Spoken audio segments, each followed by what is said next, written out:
Bismillahirrahmanirrahim. Alhamdulillah nahmaduhu wa nasta'inuhu wa nasta'dihi wa nastaghfiruh. Wa na'udzu billahi min shururi anfusina wa min sayyiati a'malina.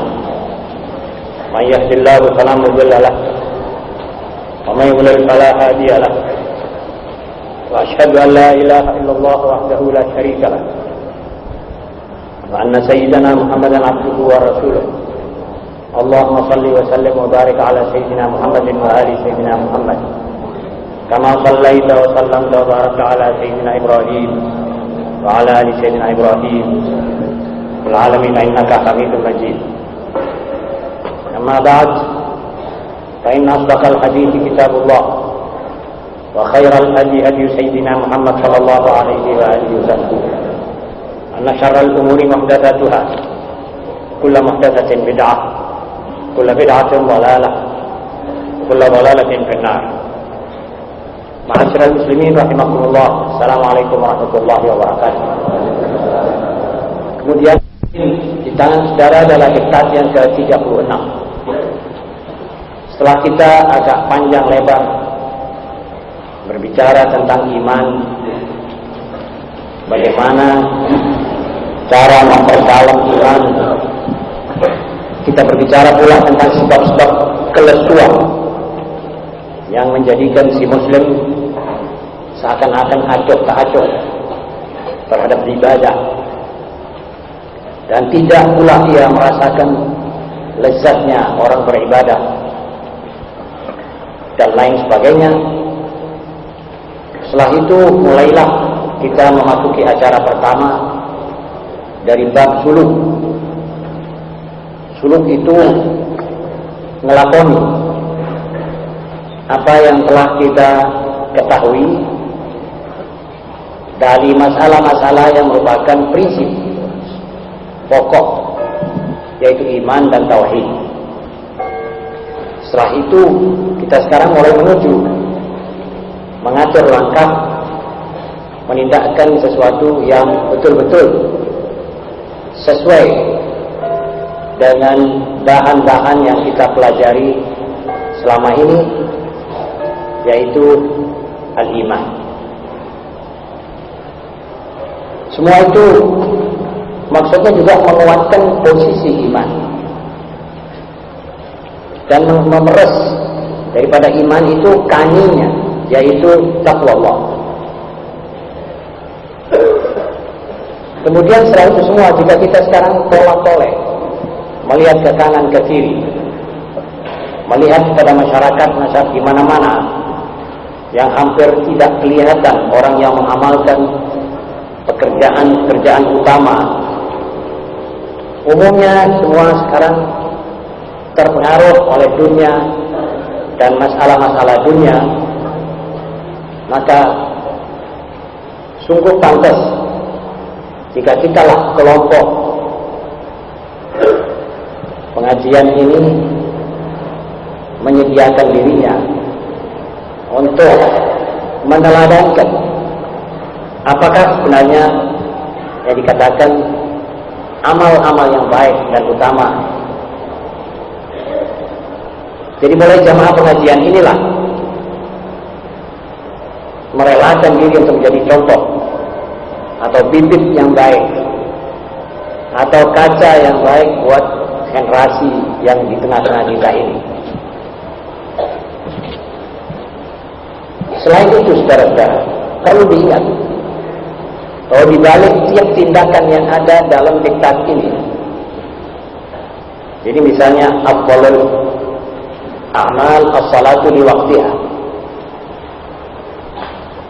itu tersisip atau terselip atau tersirat di balik amal itu adalah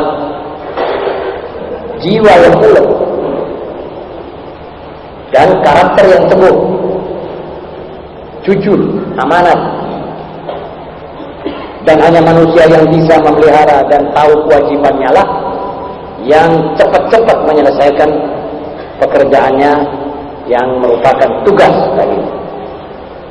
Jadi si muslim yang melihat atau mendengar azan, dia terus menuju ke masjid yang mempersiapkan diri untuk melakukan ibadahnya, tugasnya terhadap Allah, maka si muslim itu sebenarnya adalah muslim yang paling teguh imannya dan paling kuat keyakinannya. Selain itu, muslim seperti ini jelas bahwa dia tidak terpengaruh oleh masalah-masalah duniawi. Kita bisa gambarkan orang yang sholat pada awal waktunya, itu orang bisa membedakan antara tugas-tugas duniawi yang dihadapinya di waktu dia mendengar azan dengan tugas pokok, yaitu sholat yang harus dikerjakan, meninggalkan semua ini. Sebab setiap orang antara kita, kalau tidak sholat di awal waktunya, itu biasanya dia terpengaruh oleh lesu dan malas, terpengaruh oleh tamu yang sedang ditemui, terpengaruh oleh pekerjaan yang belum selesai. Mesti salah satu dari sebab-sebab ini ada, sehingga sholat itu tertunda daripada awal waktunya, tidak dipotong. Bahkan kadang-kadang waliyadillah sampai keluar waktunya, dia belum mulai mengatur diri untuk menghadap setelah dipanggil. Jadi yang pertama itu menggambarkan bahwa ini orang betul-betul jujur melaksanakan amanat tugasnya kepada Allah. Dan setiap ini nanti dari diktat ini, tiap orang yang mengerjakan itu menunjukkan wataknya manusia di bidang itu. Misalnya afdhalus siyam Daud. Bagaimana Nabi Allah Daud berpuasa, sehingga Nabi Muhammad SAW bersabda, paling baik, paling mulia, paling besarnya pahala puasa adalah puasa saudaraku Nabi Allah Daud. Orang kalau sanggup berpuasa seperti Nabi Allah Daud, berarti dia tahan syahwat. Dia bisa mengontrol nafsu untuk kenyang, tidak mau kalah daripada jenis-jenis makhluk yang lain, mau makan terus. Dia bisa makan. Sebab Nabi Allah Daud puasa 1 hari, buka 1 hari, puasa 1 hari, buka 1 hari, terus. Jadi setahun itu dibagi 2, hari buka, hari puasa. Itu puasa Nabi Allah Daud. Kalau kita lihat orang berpuasa seperti Nabi Allah Daud, kita akan tahu karakternya manusia ini, betapa imannya, betapa keampuhannya, dia punya jiwa untuk mengontrol keinginan dan nafsu-nafsunya. Ma'asyiral muslimin, itulah kalau sholat pada awal waktunya menggambarkan manusia tidak terpesona oleh pekerjaan-pekerjaannya di waktu azan berkumandang, menepati janji dan memperhatikan tugasnya, maka itu sebenarnya pantas dianggap pekerjaan yang mulia. Sebab apa yang lebih mulia daripada manusia muslim menepati janjinya kepada Allah Subhanahu wa taala? Dan apa yang ditunggu oleh seorang muslim dan yang bukan muslim, kecuali maut yang menyambar, kemudian perhitungan yang menentukan di mana tempatnya. Perhitungan yang akan menentukan dia di surga atau di neraka. Tidak ada lebih daripada itu. Itu yang kita tunggu. Orang yang menunggu itu harus dia tahu mempersiapkan diri menghadapi detik-detik itu. Karenanya marilah kita sekarang mulai membaca diktat yang ke-36 ini dengan mulai dengan hadis. Ini semuanya hadis-hadis ya saudara-saudara, dan hampir semuanya hadis yang tidak disahkan lagi sahih. Pertama, afdalul imani 'indallah imanun la syakka fihi. Riwayat Ad-Darimi dan Musnad Ahmad. Paling mulianya amalan di sisi Allah adalah iman yang tiada ada keraguannya. Ma'asyiral muslimin, iman dan iman ada berbeda. Seperti mana saya pernah terangkan, ada iman warisan dari nenek moyang. Saya dari ayah saya, dari ibu saya, dari nenek saya, turun-temurun mengatakan bahwa Allah itu Esa. Dan saya turun-temurun membaca Al-Wujud, Al-Qidam, Al-Baqa, Al-Mukhalafah Al-Hawadith sampai akhirnya. Saya pegang itu. Tanpa ke kiri ke kanan, saya pegang ini. Ini namanya iman warisan. Iman taklid. Iman ini insya Allah tidak keliru. Tetapi mudah orang ini disesatkan. Apalagi di zaman di mana filsafat dan doktrina-doktrina yang di luar Islam ini bersimpang siur di hadapan si Muslim seperti meteor, seperti pecahan bintang-bintang. Saban menit keluar paham baru, saban menit keluar benda yang ngocak kepalanya si Muslim ini dan imannya. Kadang-kadang si Muslim ini bengong. Kadang-kadang seperti orang yang kena pukul, dia hampir mau jatuh, kelengar. Ini sekarang khusus orang mengatakan bahwa hadis itu tidak perlu, Quran toh. Ini usul sekarang, dimulai dari Timur Tengah. Perlu apa ada hadis? Hadis banyak yang palsu. Quran saja cukup. Ini satu penyimpangan, tetapi dengan alasan yang baik sekali, yaitu karena hadis-hadis banyak yang palsu. Seakan-akan ulama hadis yang jumlahnya jutaan ini tidak ada yang pandai mengoreksi mana hadis palsu dan mana hadis yang sahih. Dan seakan-akan manusia bisa betul-betul berdiri dengan hadis dengan Quran saja tanpa hadis. Lalu apa fungsi Nabi Muhammad SAW? Bagaimana Rasulullah SAW menerapkan haji? Kalau Allah di dalam Al-Quran mengatakan berfirman, wa atimmul hajja wal umrata lillah. Bagaimana hajinya? Wa aqimus shalah. Tegakkan salat. Bagaimana salat itu? Zuhur berapa rakaat? Asar berapa rakaat? Kalau tidak ada hadisnya, bagaimana kita bisa tahu jumlah rakaat-rakaat ini? Witir berapa rakaat? Jadi pasti harus ada hadis. Yang mengingkari hadis dia kafir. Tapi ini sekarang dibawa macam-macam di Timur Tengah mulai ada. Jadi di tengah-tengah ini kita mesti pegang pada pokok iman, yaitu ayat seisinya.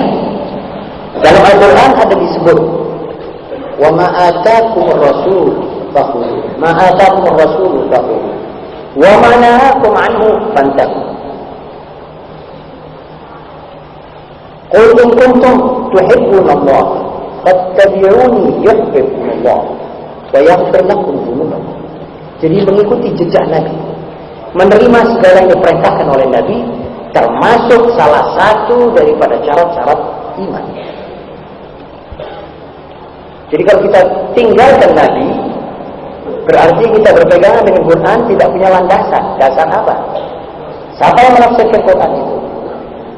Siapa yang meneladankan kita tentang tafsirannya kalau tidak Nabi Muhammad SAW lebih dahulu? Jadi paling afdalnya amal adalah iman yang tidak disentuh lagi oleh keraguan. Rukun iman selengkapnya. Walaupun iman itu pada umumnya iman taklid.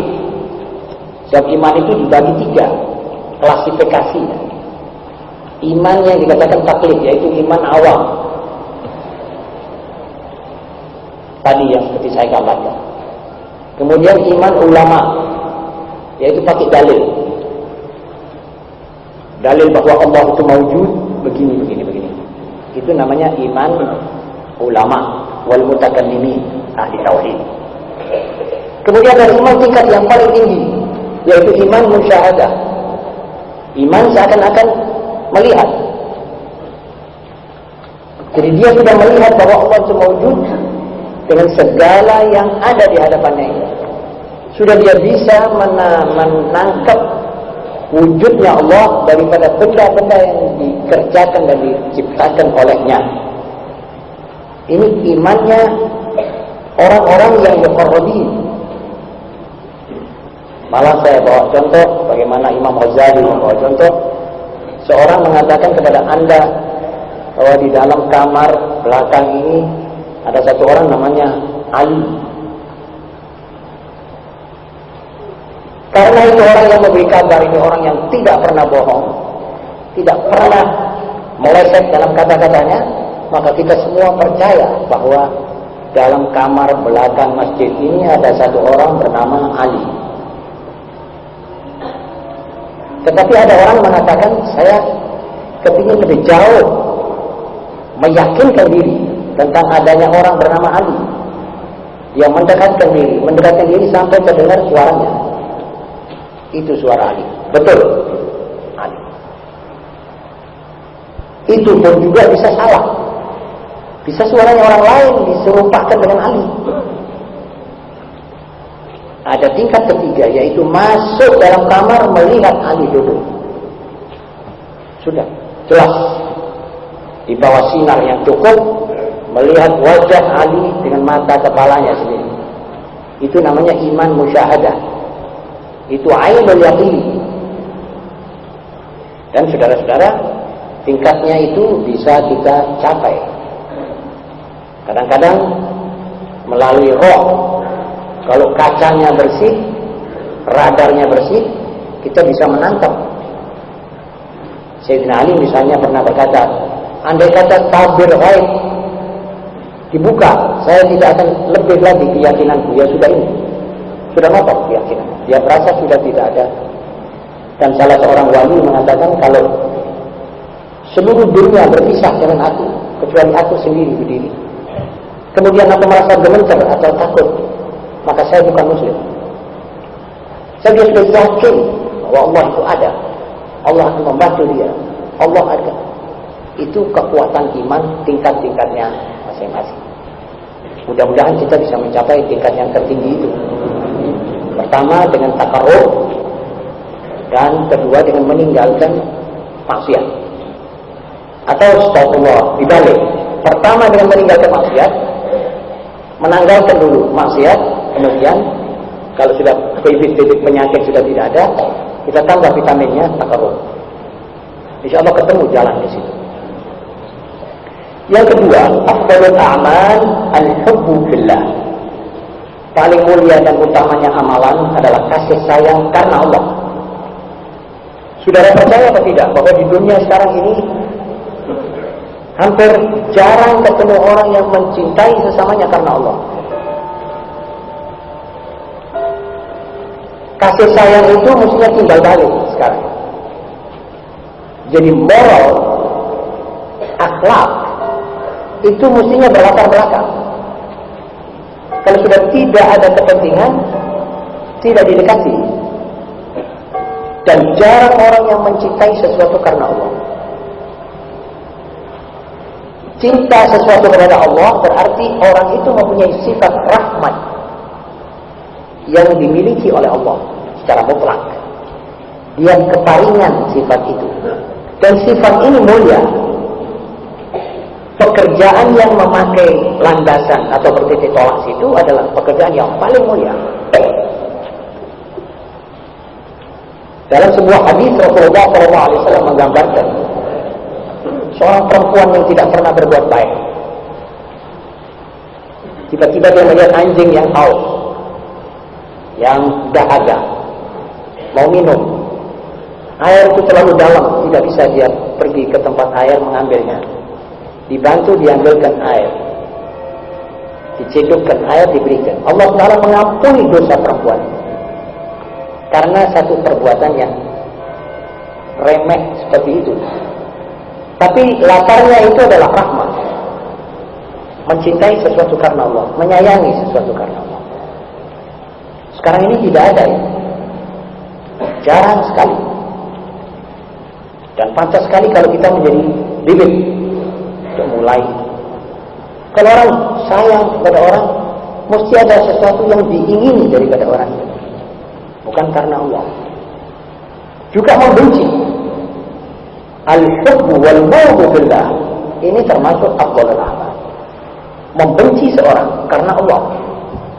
Jadi membenci seorang bukan karena mukanya, bukan karena sesuatu yang ada padanya, tetapi membenci orang itu karena dia melanggar perintah Allah. Membenci kelakuannya yang menyebal daripada real tauhid misalnya, itu termasuk afdalul amal. Ini sekarang tidak ada. Kalau kita benci, ya karena itu orang tidak menghormat saya misalnya, saya benci, itu bukan karena Allah. Saya benci si A karena dia bukan partai saya, itu bukan karena Allah. Saya dendam sama satu orang karena orang itu pernah mengambil sesuatu daripada saya, itu sudah bukan karena Allah. Yang ketiga, afdalul a'mal as-salatu li waqtiha. Paling utamanya amalan adalah salat pada waktunya, yakni pada awal waktunya. Saudara-saudara, ini banyak kita langgar. Sehingga kita ini jarang yang mengerjakan salat otek pada awal waktunya. Hampir di tiap langgar dan tiap masjid, waktu itu banyak tertunda. Lama sekali. Padahal menurut ulama, sholat itu adalah yang dikatakan awal waktu itu, kalau sudah azan, membaca doa habis azan, sholat 2 rakaat, kemudian dimulailah sholat fardu itu. Ada yang berpendapat bahwa semakin banyak orang yang ditunggu, makin banyak orang yang datang, itu lebih banyak fadilah. Tapi kadang-kadang hal itu melampaui batasnya sehingga sudah melanggar atau melampaui awal waktu. Dalam satu hadis yang sahih, Abdurrahman bin Auf pernah Rasulullah SAW pergi ambil air wudu. Jadi bukan pergi untuk kepentingan pribadi, pergi untuk wudu. Tetapi oleh sahabat ditunggu terlalu lama. Sahabat mengatakan iqamat. Padahal imamnya itu tunggal, imam Rasulullah SAW. Tidak boleh orang masuk imam, dan tidak akan orang berani masuk imam kalau waktu masuk Rasulullah masih hidup. Waktu itu Abdurrahman bin Auf maju, atau salah satu sahabat maju ke depan takbir. Rasulullah datang masuk, melihat sahabatnya sudah sholat. Dia sholat di belakang mereka. Sesudah sholat, sahabat pada mulai takut. Apa reaksi Rasulullah SAW? Rasulullah SAW bilang, ya, benar kalian punya perbuatan, tepat. Ya Rasulullah, kami iqamat. Iya, betul. Mungkin saya lambat. Ini diakui oleh ahli hadis. Jadi yang dikatakan afdalul amal adalah waktu yang sudah dikira-kirakan, sekedar orang mengambil wudu. Lantas yang menurut ahli fikih punya. Habis itu iqamah. Itu masih dikatakan awal waktu. Dan hal ini barangkali perlu kita amalkan. Salat di awal waktu ya. Tapi ada orang mau salat awal waktu, tidak awal waktu sampai 2 rakaat sebelumnya qabliyah juga tidak dilakukan. Itu terlampau daripada yang ditentukan. Yang keempat, afdalul iman an tuhibba lillah. An tuhibba lillah. Paling utamanya amalan adalah Anda mencintai karena Allah. Tadi itu ada al-hubbu billah, kecintaan karena Allah. Sekarang Anda mencoba mempraktekkan bagaimana Anda bisa mencintai sesuatu karena Allah. Mencintai istri misalnya, mencintai anak, itu harus kita jadikan cinta kita kepada mereka ini karena Allah. Mencintai suami karena Allah. Ada kalanya mencintai suami karena suaminya gagah, bagus. Tapi kalau suaminya sudah tidak gagah, tidak bagus, bisa juga tidak cinta. Mencintai istri karena cantik. Mungkin kalau istrinya sudah agak lanjut usianya, sudah dia tidak akan cintai. Mencintai anak karena dia lucu. Mungkin kalau tidak, anak itu sudah tidak lucu, kita kurang cinta kita kepadanya.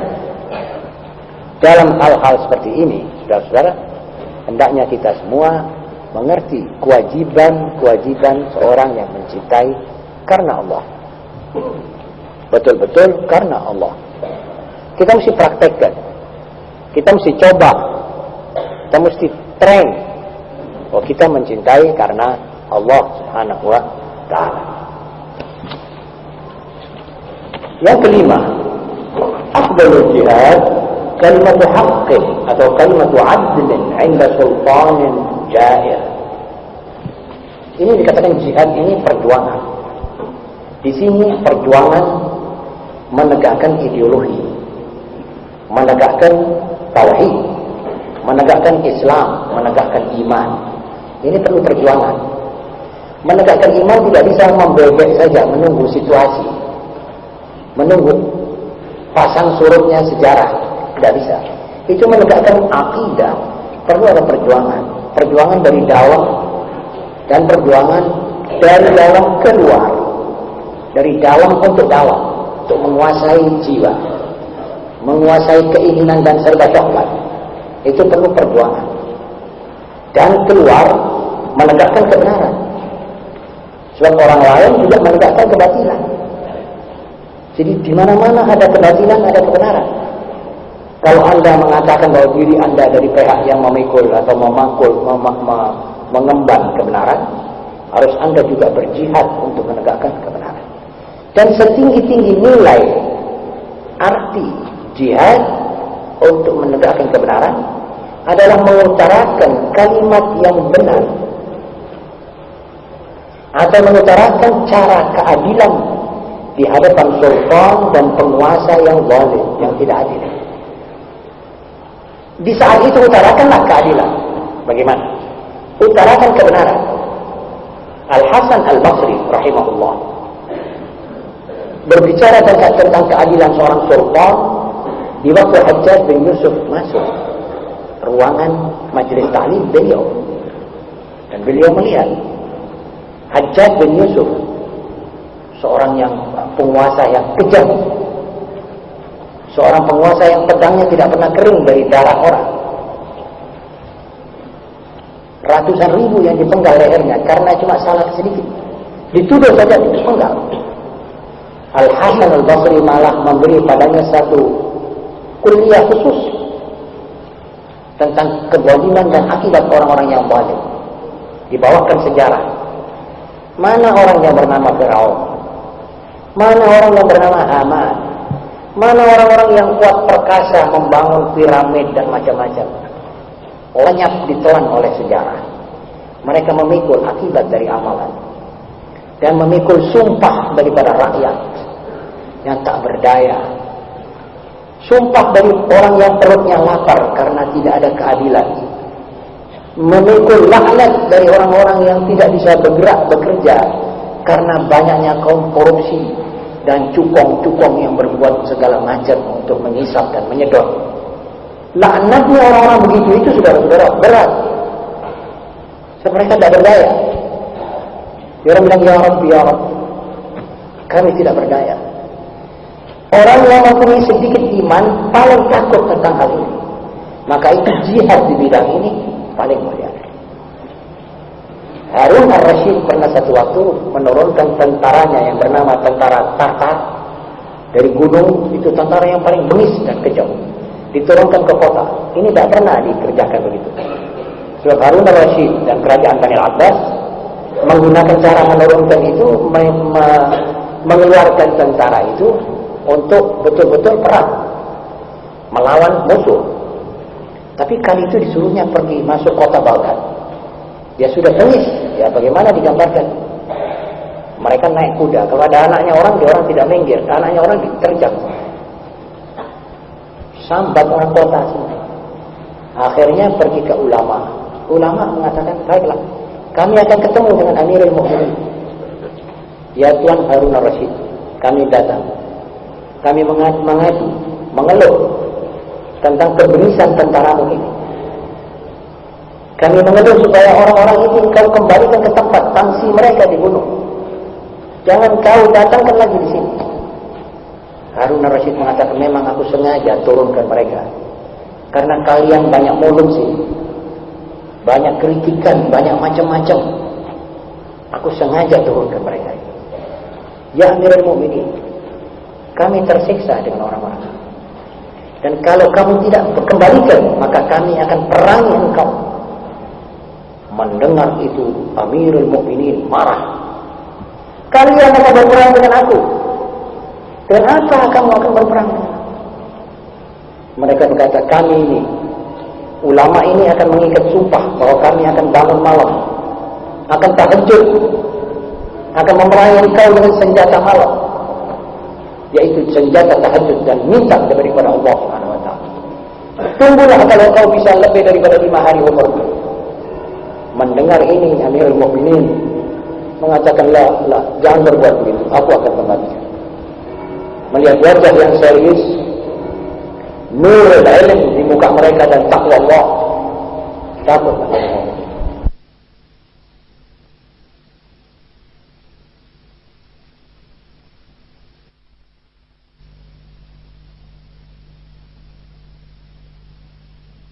Afdalul jihad kalimatu haq.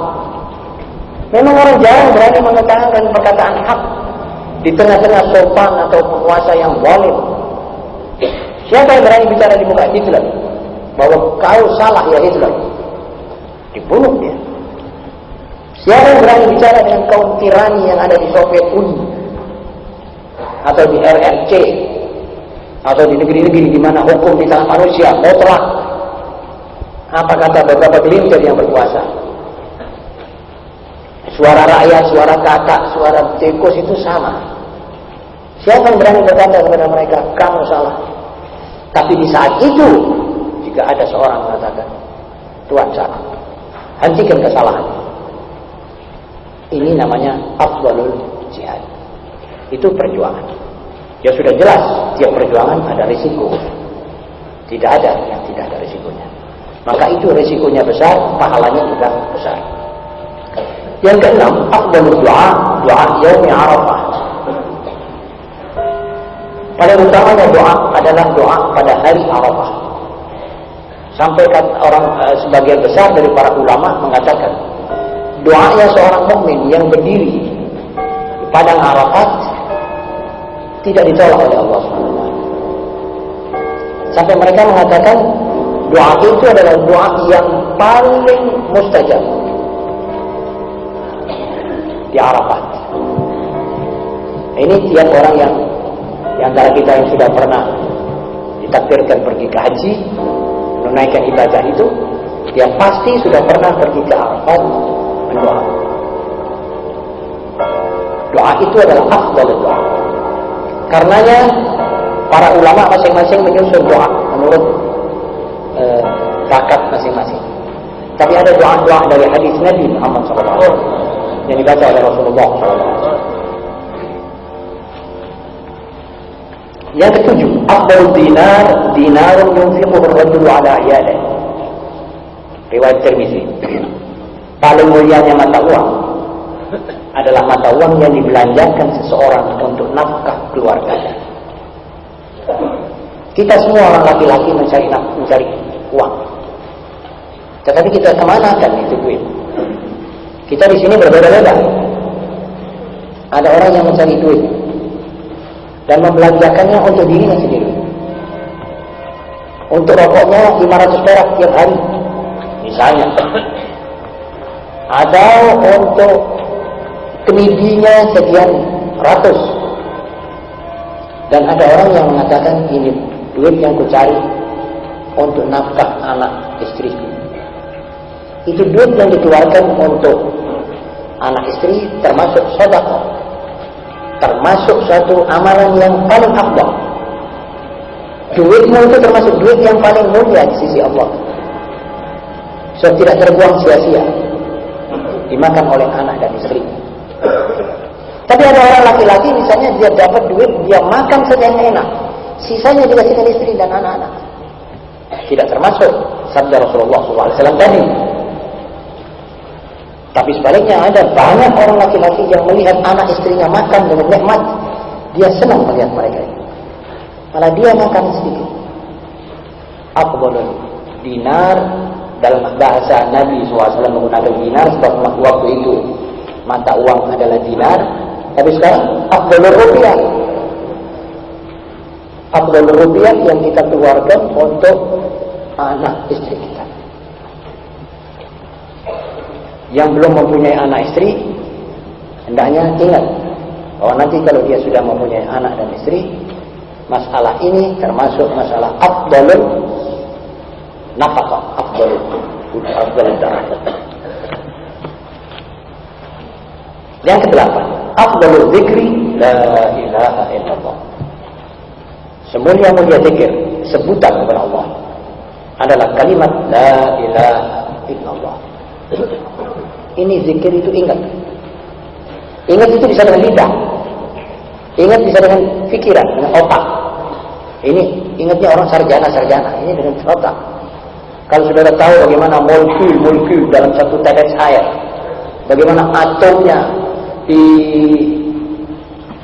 sebutir besi, itu nanti saudara akan ketemu suatu kehalusan teknik yang akan menyampaikan Anda mengingat kepada Allah dan akan mengatakan subhanallah wa bihamdihi. Lalu Anda akan pasti berkata, tiada Tuhan melainkan Engkau. Tiada Tuhan yang bisa berbuat, bertindak, mencipta, menjaga, memelihara seperti Engkau. Illallah. Kecuali Engkau. Illallah. Itu sebabnya kalau kita mau ngetrend ingatan kepada Allah, ucapkanlah ini. Imam Ghazali dalam teorinya tasawuf, sebagian ulama tasawuf membunyikan itu, membicarakan itu saja. Sehingga itu murid disuruh mengucapkan la ilaha illallah terus, non-stop. Di waktu dia nganggur itu terus, sampai kalimat itu teramu dengan darah dan dagingnya, sampai dia mulai masuk dalam akar-akar rohnya, dengan pengertian bahwa tiada Tuhan yang berkuasa, tiada Tuhan yang memiliki segala sesuatu, tiada Tuhan yang di tangannya mati, yang di tangannya rezeki, segala rezeki, kecuali Dia.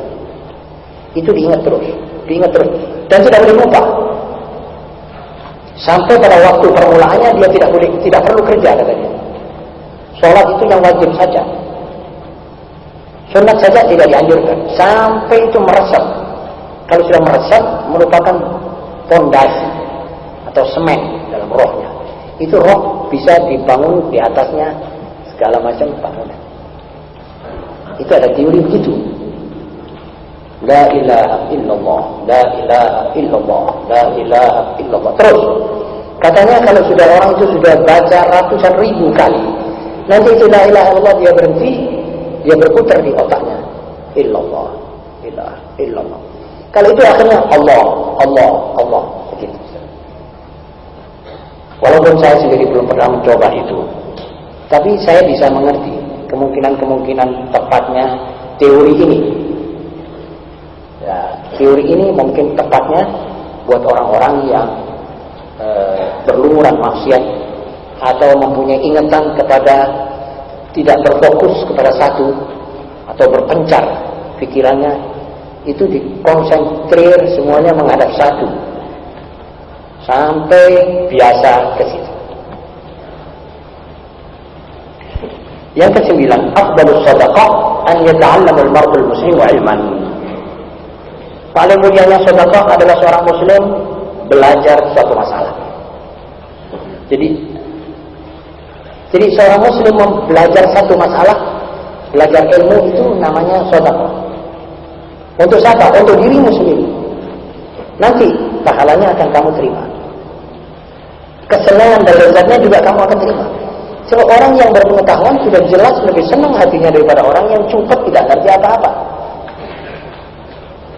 Dia sudah jelas sedih hatinya orang yang tidak bisa mengerti apa-apa, yang tidak tahu apa-apa, baca tidak bisa, nulis tidak bisa. Betapa sedihnya orang itu, khususnya yang hidup di abad ini, di zaman ini.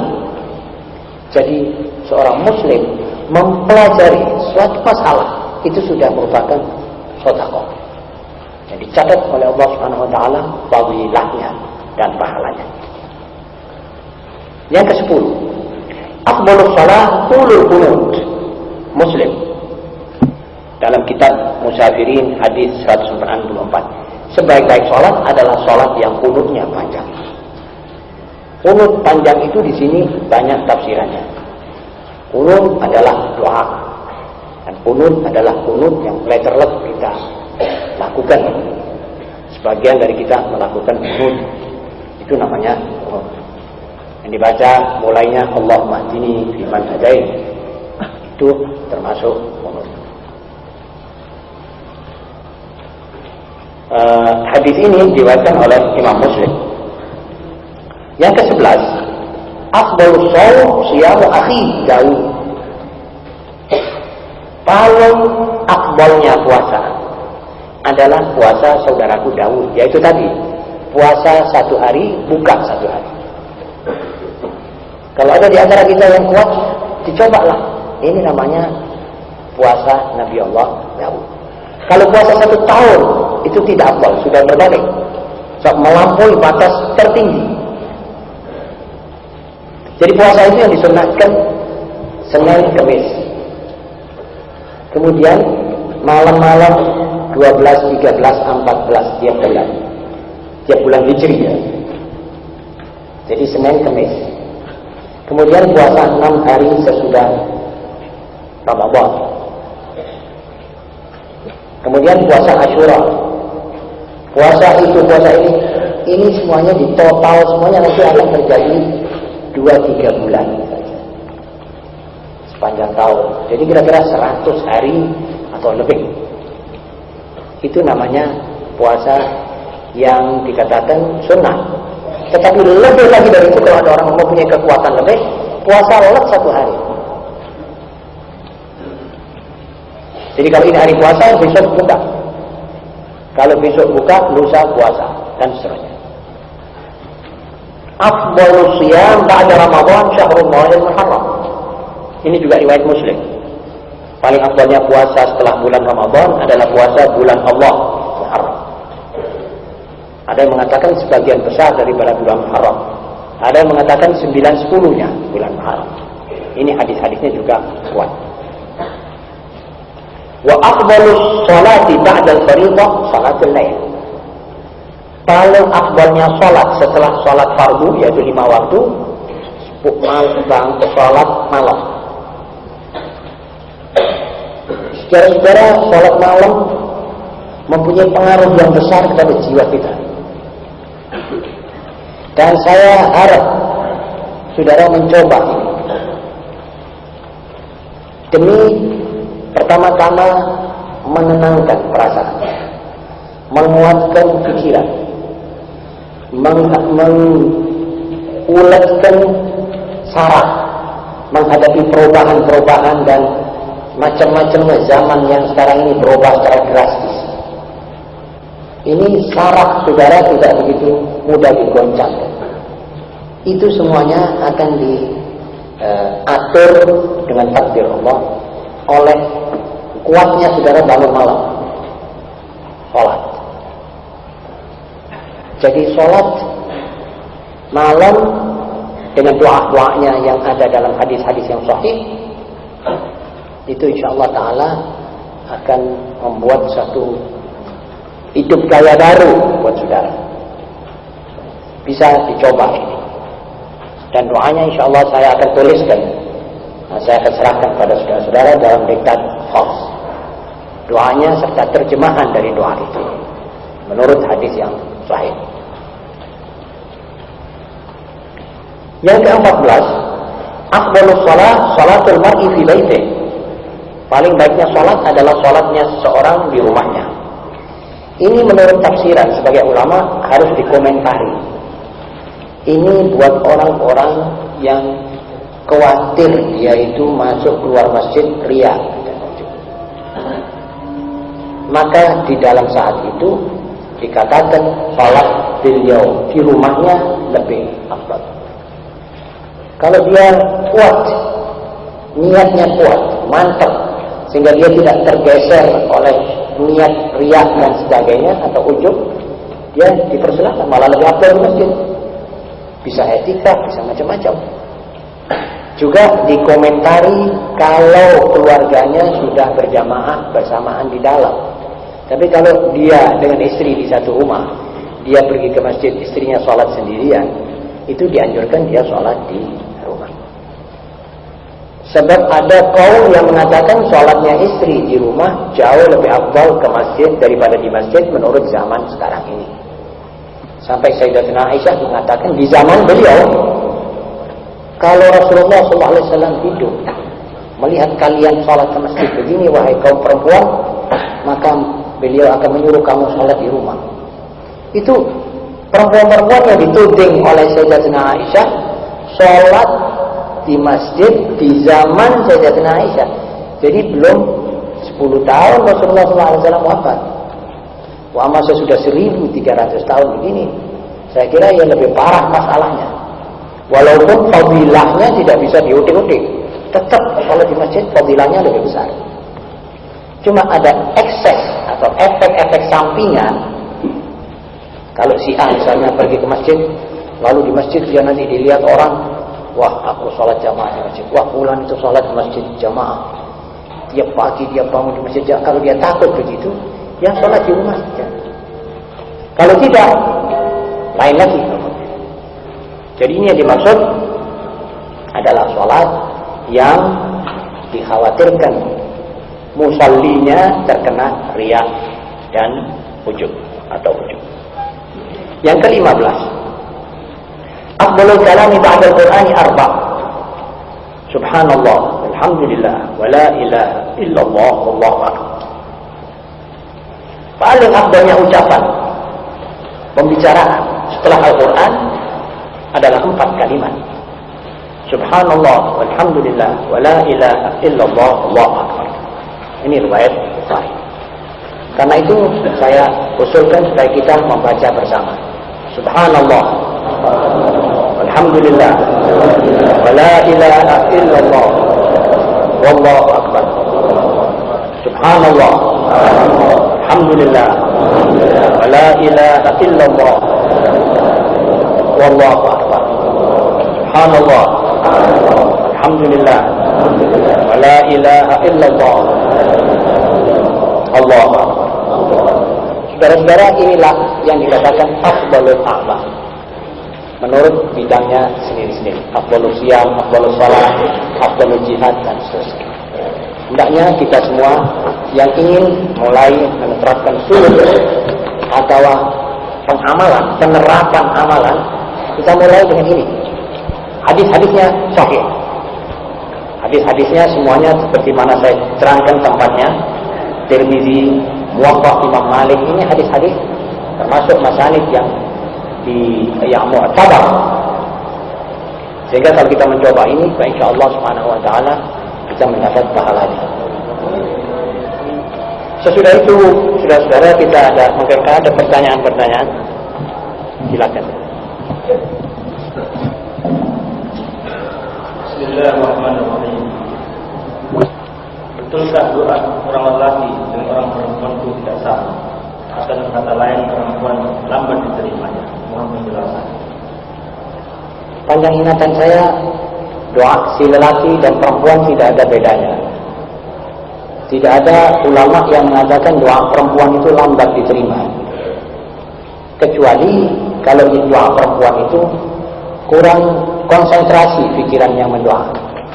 Jadi doa itu diterima pertama karena ikhlasnya, karena yakinnya pemohon akan penerimaan atau pengkabulan doanya.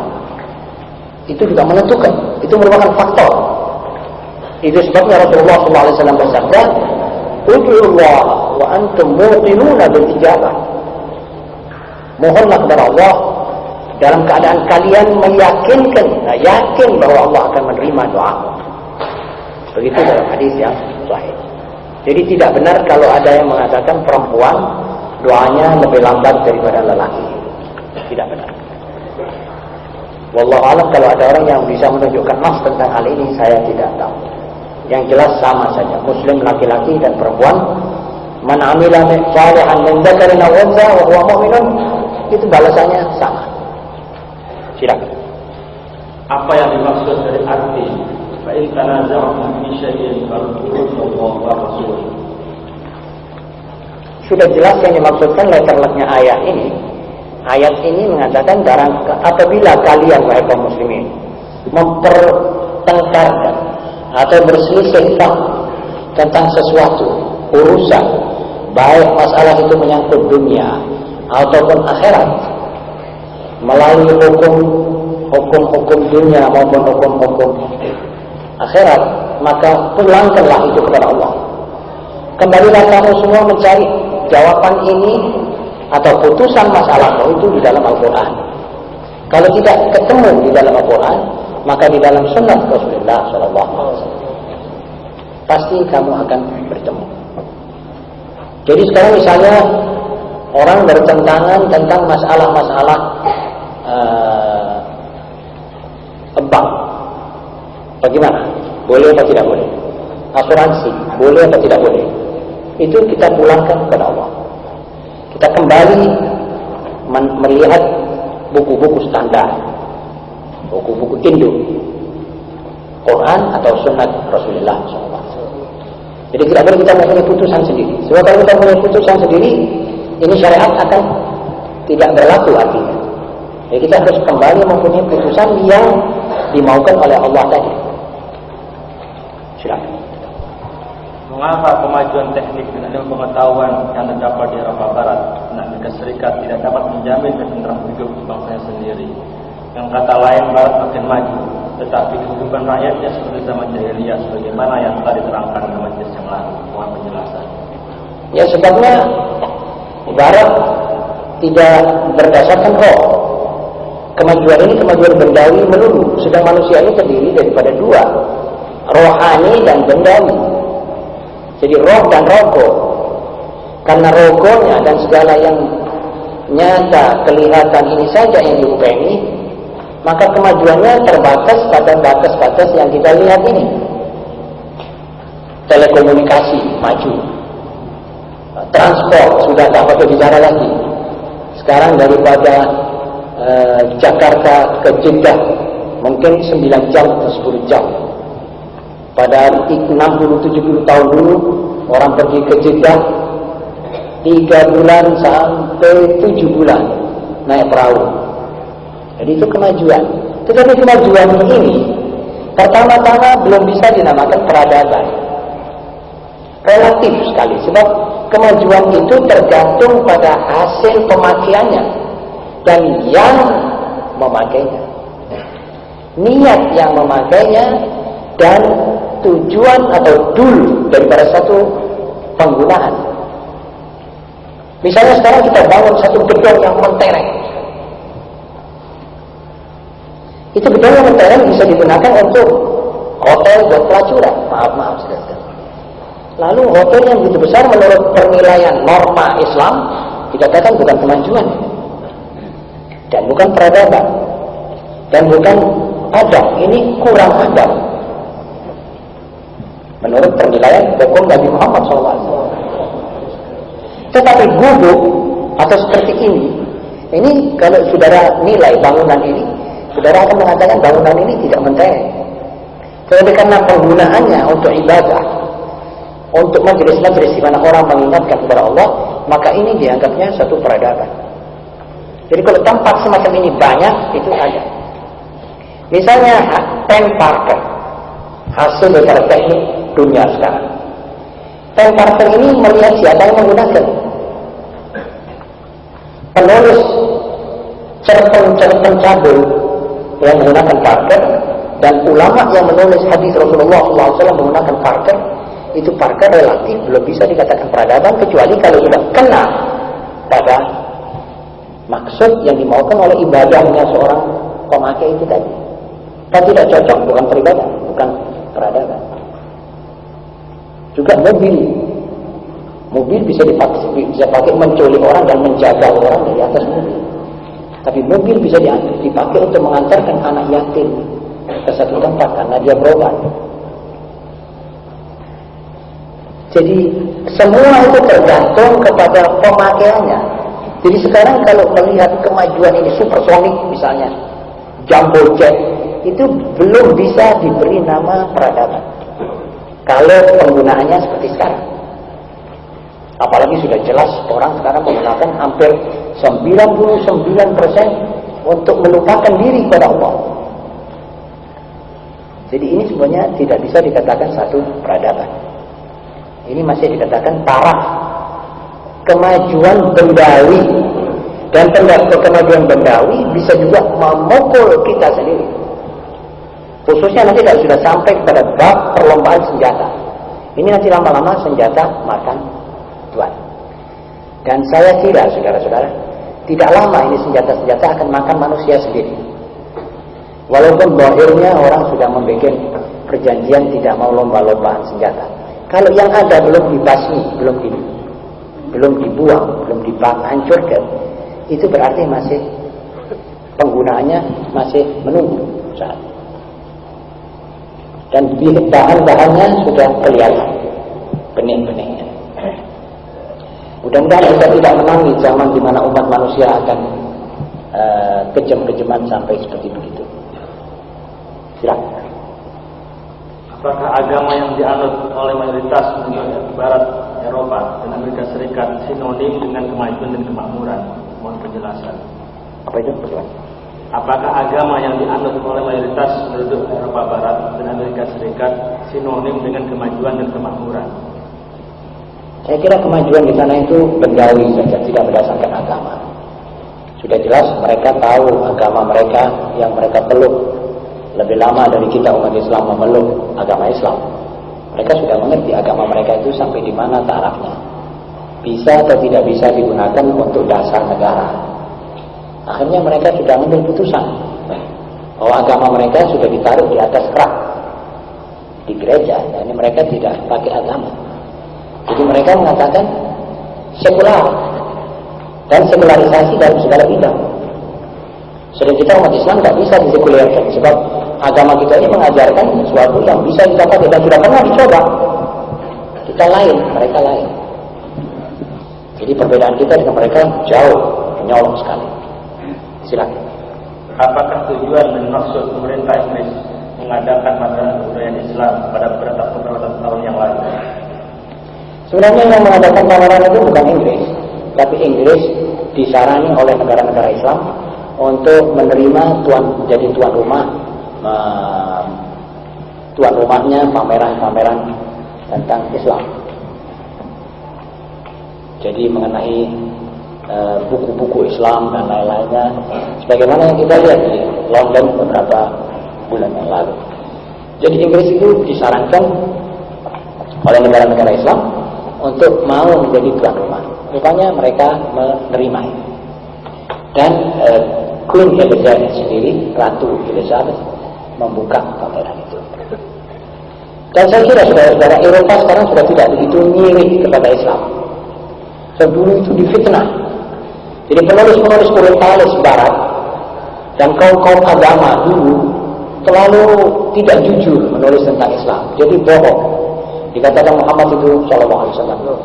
Maaf ya, saya minta maaf kepada Allah SWT. Disebutnya Nabi Muhammad itu sebagai kepala perampok. Seorang yang tidak terpilih menjadi paus, dia marah, dia bangun agama sendiri dan menyembah gajah. Jadi di fitnah-fitnah yang tidak pernah ada sedikit pun secara. Dan itu agama Nabi Muhammad berdiri hanya dengan pedang.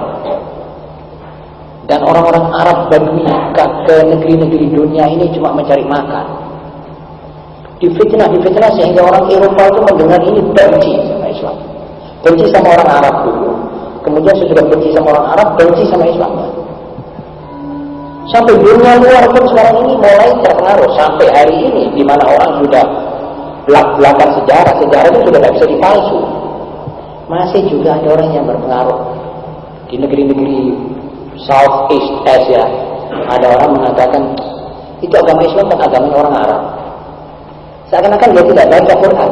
Padahal itu Quran gamblang. Ya ayyuhan nas. Tidak ada satu ayat mengatakan ya ayyuhan Arab. Coba saudara baca. Bukan ini barang rahasia, ini Quran tidak berubah. Ini dari mulai dibaca oleh Rasulullah SAW dan sampai ini dunia kukuh, itu Quran akan tetap. Tidak satu ayat mengatakan ya ayyuhal Arab. Dikatakan ya ayyuhalladzina amanu atau ya ayyuhan nas. Wahai orang-orang yang beriman. Kadang-kadang dia bilang wahai orang-orang yang sudah pernah mendapat kitab. Atau dia bilang wahai umat manusia.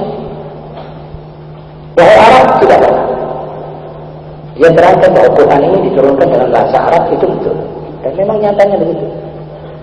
Allah memilih tiap kitab dengan bahasa Nabi yang mesti berbicara dalam kitab dengan kitab itu. Jika tidak, bagaimana Nabi Muhammad mesti berbicara kitab dalam bahasa Inggris misalnya? Dan bagaimana kaum Arab Badui waktu itu mendengar Quran dalam bahasa Inggris? Tidak mungkin mengerti. Jadi karena Nabinya Arab, dipilih kitabnya berbahasa dia. Nabi Isa alaihissalam, Injil itu turun dalam bahasa Aram, bahasanya Nabi Allah Isa, bahasa ibunya Nabi Allah Isa, Maryam. Dan Bani Israel mengerti. Jadi tidak canggung dia berbicara dengan kaumnya. Nah, kalau saya sekarang berbicara dengan saudara-saudara memakai bahasa Greka, saudara tidak akan mengerti. Karena itu saya pakai bahasa Indonesia, jadi cepat kita sama-sama mengerti. Begitu Nabi Muhammad SAW seperti itu. Jadi tidak betul ini. Itu insinuasi dari barat. Cuma memisahkan umatnya dari Al-Quran dan membuat satu sirian kepada Islam. Tapi sekarang alhamdulillah dunia barat sekarang sudah tidak sirian lagi dengan Islam.